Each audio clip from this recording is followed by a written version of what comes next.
ఓం శ్రీ మహాగణాధిపతయ నమః. శ్రీ గురుభ్యో నమః. మాతాపితృభ్యో నమః.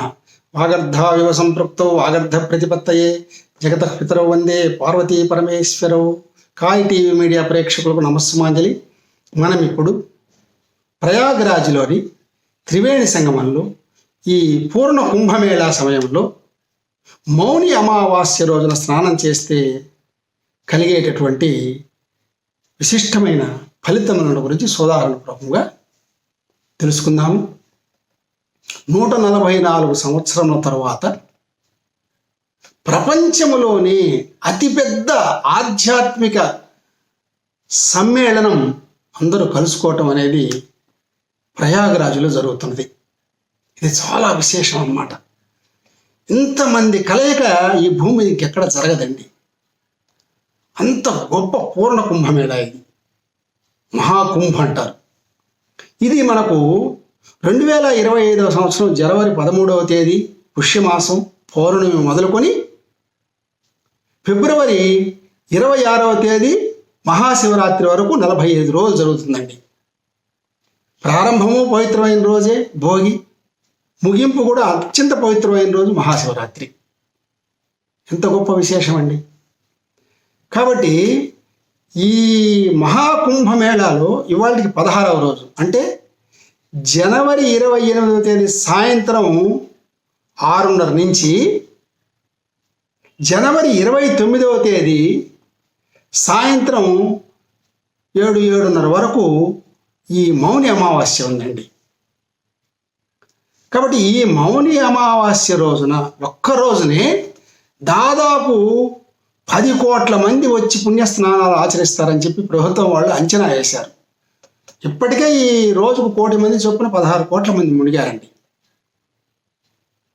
ఎక్కడ భక్తులకు ఎలాంటి ఇబ్బంది లేకుండా చక్కగా స్నానాలు చేసి ఎవరి దారిని వాళ్ళు ఎవరి ఊరు వాళ్ళు వెళ్ళేట విధంగా ప్రభుత్వం వాళ్ళు అన్ని రకాల వస్తువులు ఏర్పాటు చేశారు.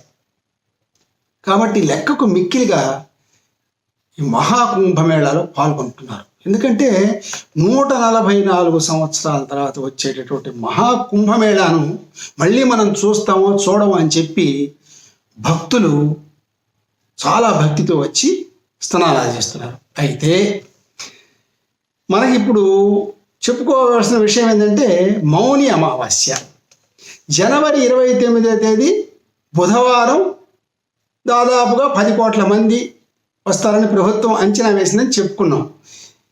అయితే ఇంత పెద్ద సంఖ్యలో మౌని అమావాస్యకు జనాలు ఎందుకు వస్తారు, ఏంటి దాని యొక్క ప్రాశస్త్యము విశిష్టత అంటే, మౌని అమావాస్య రోజున సంగమ స్నానం చేసి పితృదేవతలను స్మరిస్తే వారికి శాశ్వత బ్రహ్మలోక నిత్య నివాస సిద్ధి కలుగుతుందండి.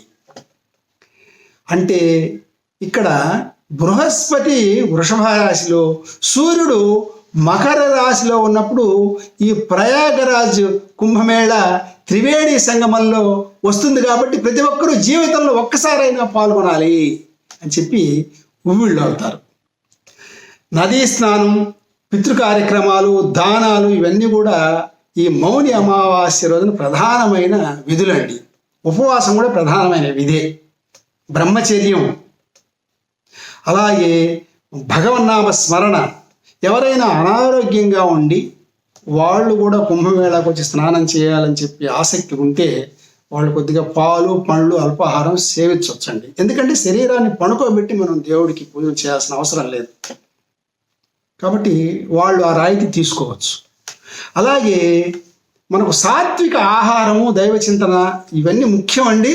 తర్వాత అంతర్గత శుద్ధీకరణకు అద్వితీయమైనటువంటి రోజండి ఇది. ఇది పుణ్యమైనటువంటి రోజు. అందుకే మౌనం పాటించాలి.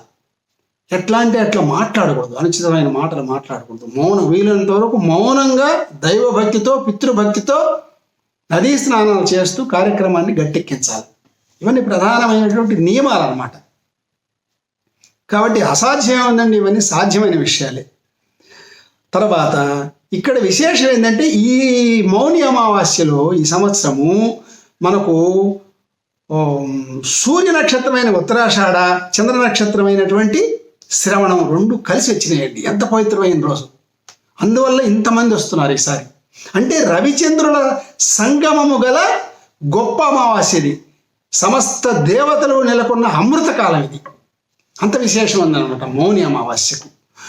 అందుకే ఈ అమావాస్య రోజున ఈ పవిత్రమైనటువంటి త్రివేణి సంగమంలో స్నానం చేస్తే మన జన్మ ధన్యం అవుతుందని చెప్పి అందరు భావిస్తారు.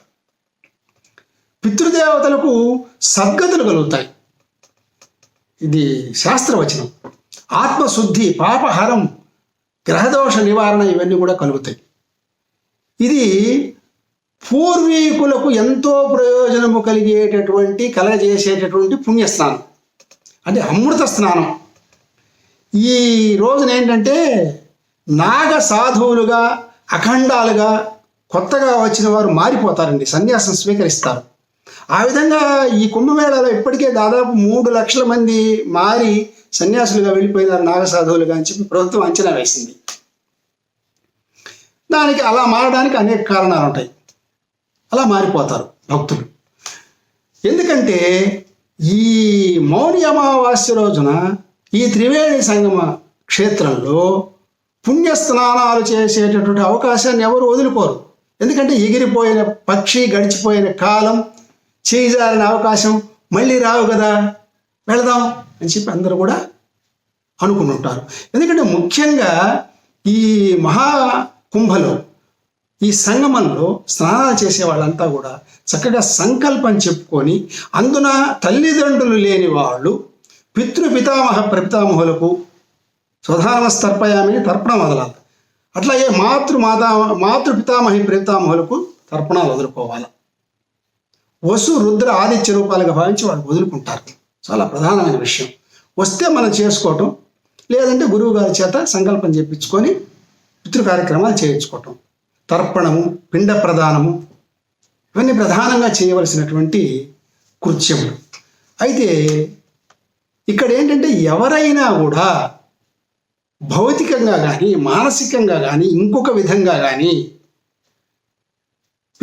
నదిలో స్నానం చేసి పితృ కార్యక్రమాలు శాస్త్ర విధిని చేయగలేకపోతే, మనకు బృహద్ధర్మ పురాణంలో సాక్షాత్తు బ్రహ్మదేవుడి పితృస్తుతి అని చెప్పున్నాడండి.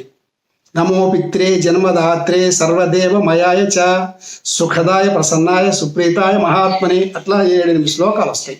అందులో ఫలశ్రుతి కూడా ఉంటుంది. అవి చెప్పుకున్నా సరిపోతుంది. పితృదేవతలకు ప్రయోజనం కలిగించే విషయాలు అన్నమాట ఇవన్నీ. తర్వాత ఇంకొక విషయాన్ని మనం ఇక్కడ క్లుప్తంగా చెప్పుకుందామండి. మనకు నారాయణ బలి, నాగబలి అని చెప్పి గరుడ పురాణంలో వీటి విశిష్టత, వీటి ప్రాముఖ్యతను తెలియజేశారండి. సహజంగా ఈ నారాయణ బలి, నాగబలి మనకు నాసికాత్రయమ్మకంలో జ్యోతిర్లింగ క్షేత్రంలో చేసుకుంటారు. అలాగే ఈ మధ్య గోకర్ణంలో కూడా చేస్తున్నారు.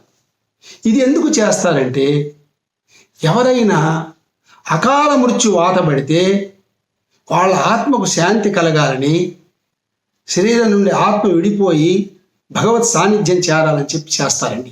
చనిపోయిన వాళ్ళకు మాత్రమే చేసేటటువంటిది నారాయణ బలి. ఈ పూజలన్నింటినీ కూడా, నారాయణ బలి పూజలను కూడా ప్రత్యేకంగా మనం సర్వోత్తమైనటువంటి సర్వజ్ఞులైన పండితుల చేత చేయించుకోవాలండి. ఎందుకంటే ఇందులో ఈ విధి విధానాలు మనకు అంత్యక్రియ కార్యక్రమాన్ని పోలి ఉంటాయి. అది ప్రధానమైన విషయం. అకాల మృత్యు వాతపడ్డ వారికి మాత్రమే వారి ఆత్మశాంతికి చేసేటటువంటి ఉత్తర ప్రక్రియ ఇది. అంటే అకాల మరణం అంటే ఆత్మహత్యో, నీట మునగటమో, నిప్పులో గాలిపోవటము, ప్రమాదాల వల్ల మరణించటము, అగ్ని వల్ల మరణించటము, ఇలాగా అసహజ మరణాలు ఉంటాయి కదా. వాళ్లకు ఈ నారాయణ బలి 3 రోజులు చేస్తారండి. 3 రోజుల కార్యక్రమం. కూలంకష ప్రజ్ఞావంతులు, శాస్త్రం తెలిసిన పండితుల చేత మాత్రమే చేయించుకోవాలి. అది ఎట్లంటే అంటే తప్పు చేయకూడదు, ఫలితాలు మళ్ళీ వేరుగా ఉంటాయి. కాబట్టి దుర్మరణం పొందిన వారికి మాత్రమే చేసేటటువంటి నారాయణ బలి. నాగబలి అంటే ఎవరైనా నాగుబామును అలా చంపితే వాళ్ళు కొంత బాధపడుతూ ఉంటారు, వాళ్ళు కూడా ఈ నాగబలి చేయించుకుంటారు. ఇవి మనకు 144 సంవత్సరాల తర్వాత వచ్చినటువంటి కుంభమేళ పవిత్ర సంగమ స్నానంలో, అందులో మౌని అమావాస్య రోజున కూడా ఈ నారాయణ బలి చేయించుకుంటారండి గురుముఖంగా. కాబట్టి అంటే ఈ నారాయణ బలి ఎక్కడంటే అక్కడ, ఎప్పుడంటే అప్పుడు చేసేది కాదండి. ఇది దానికి ప్రత్యేకమైనటువంటి మహాపండితులు ఉంటారు, వాళ్ళ చేత చెప్పి జాగ్రత్తగా ద్రవ్యములని సమకూర్చుకొని ఒక పద్ధతి ప్రకారం చెయ్యాలి. అలాగే మనకు అసాధారణ మరణానికి గురైన వ్యక్తుల ఆత్మశాంతికి చేసేటటువంటి ఈ నారాయణ బలి కోసం కూడా ఇంతమంది ఈరోజు ఈ కుంభమేళాకు వస్తారు. అందులో ఈ మౌని అమావాస్య రోజు పాల్గొంటారండి. కాబట్టి ఇన్ని విశేషములతో కూడినటువంటి మౌని అమావాస్య ఉత్తరాది వారికి అతి పుణ్యమైనటువంటి పవిత్రమైనటువంటి అమృతకాలమైనటువంటి రోజండి. ఈ విషయాన్ని కూడా అందరూ తెలుసుకోవాలి. సర్వే జనా సుఖినో భవంతు. స్వస్తి. మరిన్ని అప్డేట్స్ కోసం మా కాయ్ టీవీని సబ్స్క్రైబ్ చేసుకోండి. మా వీడియో కనుక మీకు నచ్చినట్లయితే లైక్ చేయండి, షేర్ చేయండి. మీ విలువైన అభిప్రాయాలను కామెంట్ బాక్స్లో తెలియజేయండి.